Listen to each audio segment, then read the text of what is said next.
Subscribe to our YouTube channel and press the bell icon to get the latest updates. Hi, welcome to Politically Correct. I'm DK Singh. In this episode, I'm going to talk about Assam elections. I know you will find it bizarre that I'm talking about Assam elections a week after the polling was over. But there is a reason for this. Because I believe that the way the Congress ran its campaign in Assam could be a good template for Rahul Gandhi to actually reorient his politics at a national level. What Rahul Gandhi has been doing now, or the challenges facing the Congress nationally, are the same that the Congress faced in Assam. So on the 2nd of May, when the results are out, I am not saying that the Congress is going to win or lose. All I am saying is that their campaign in Assam was a bit different, very different from how they have been running it in one state after another, or even nationally. So what we know about Rahul Gandhi's political strategy is, run a negative campaign against the government, against Prime Minister Narendra Modi, against his government all through. So call him corrupt, call him coward, call him incompetent. It's very negative, and just dismiss the performance of his government.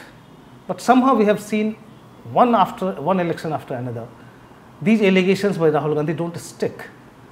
So the Prime Minister's popularity remains undiminished, and his governance model is also appreciated on the ground by the people. So somewhere Rahul Gandhi has to think, and that's why all of you must have heard this debate that Rahul Gandhi has got to come up with some alternative narrative because this narrative is not working. I believe that somewhere in the Assam poll campaign, the Congress might have hit upon that alternative narrative. So let's talk about what the Congress did in Assam and the challenges the party faced. As I said, the same challenges the party is facing at the national level also. So in Assam, the party was totally faction-ridden. It did not have any big leader with that pan-Assam appeal. After the death of Tarun Gogoi, actually today you do not have any Congress stalwart in Assam. So you have infighting, you have absence of a face, you have this trust deficit also. And then the connect with the people is completely missing. Because after Tarun Gogoi's death, the party was virtually inactive, nothing was being done on the ground. So from there, for the Congress to actually put up a formidable challenge, that in itself was a big surprise, I would say. What did the Congress do? But before that, let me talk about the cast of characters who actually made this possible. So you had All India Congress Committee General Secretary Jitendra Singh, then you had Chhattisgarh Chief Minister Bhupesh Baghel, and poll strategist Naresh Arora. Now, these three individuals actually turned around the party's campaign completely. From nowhere, the Congress turned out to be a competitor, at least I would say, so far. What they did basically, so as one of the poll strategists was telling me, that what they saw on the ground was that there was nobody in the Congress who could match Himanta Biswa Sharma in terms of his popularity or his image as a doer. So when it comes to a face, the BJP had a clear lead because the Congress did not have one to match Himanta. And he is the putative CM candidate, one should say, of the BJP. That was a big handicap for the Congress. Second, on the ground, you did not see any major resentment against the BJP government. So most of the households actually got some benefit or the other of some central scheme or the state government's scheme. I'm talking about welfare schemes. So you did not really have any resentment or disgruntlement against Sarbanand Sonowal government. That made the Congress party job much more difficult. And then that connect with the people was missing. So what these people did, I was just talking about this, one of the strategists who was talking to me. What he said was that, our idea was, okay, fine, you have got this much from the BJP government. Well, this is what we can give you if you elect us to power. So basically, I'm not dismissive of what the BJP government has done, but I'm giving an alternative that if you bring us to power, this is what we can offer you. So from a negative campaign that the party has been running at a national level, the Congress party's campaign in Assam became very positive. So it was about 5 guarantees, and the way they tried to do it. See, to start with, let's talk about one problem after another that the Congress was facing there. So the party was totally faction ridden. So what these people did, they started with this let's save Assam bus yatra. So you had 4 chief ministerial aspirants in the Congress, say Sushmita Dev, Gaurav Gogoi, Debrat Saikia, Padit Bodoloi. All of them are in contention. So all of them were asked to lead different bus yatras, 4 bus yatras from 4 corners, and actually go out to the people and connect with them. So that bus yatra continued for well over 2 weeks, and all these leaders were asked to stay with party workers to establish that connect with them, because that connect was totally missing, and then go out to the people throughout the day, take their feedback, ask them what they want from the Congress, which was a good strategy, I would say. That was one. Once that yatra was over, then the party, based on the feedback from the people, came up with these 5 guarantees. So you know all about these 5 guarantees, but what I am driving at is the way they were able to convey these guarantees to the people. Okay, if we come to power, this is what we are going to give you. So it was unlike Nyay, in 2019 Lok Sabha elections, for instance. Congress came up with this minimum income guarantee scheme, where it promised to deposit 72,000 rupees a year in everybody's account. That was the minimum income guarantee scheme. They call it Nyay. It did not click because the entire focus was condemning the Prime Minister, pointing out the faults of the NDA government, instead of showcasing what you have got to tell the people or what you are promising the people. Once in a while there will be cursory references to Nyay, but that was about it. That was not the main focus of the poll campaign. That was a big flaw in the Congress strategy in 2019, because instead of building an alternative narrative, the party was running a negative campaign against the Modi government. In Assam, they did it differently. So when we talk about guarantees, say for instance, one of the guarantees was, to bring a law in Assam to what they call, quote unquote, cancel the CAA, the Citizenship Amendment Act. Rahul Gandhi also announced it there that if the Congress comes to power, CAA will not be implemented in Assam and the party will bring a law.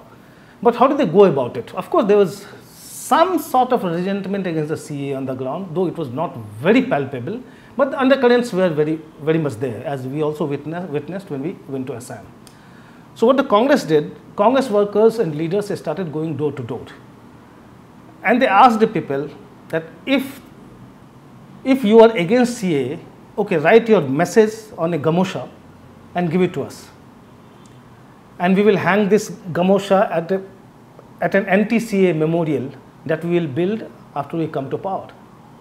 And that way they managed to collect over 1 lakh gamoshas that connect with the people on that issue. I'm trying to drive at that point actually. Second thing was, for instance, this job guarantee scheme. So the Congress promised 5 lakh government jobs. So instead of just declaring it in a press conference as they usually do, they came out with an online registration form. Okay, fine, you register yourself, keep the ID safe. When we come to power, we will give you the job. So keep the ID safe.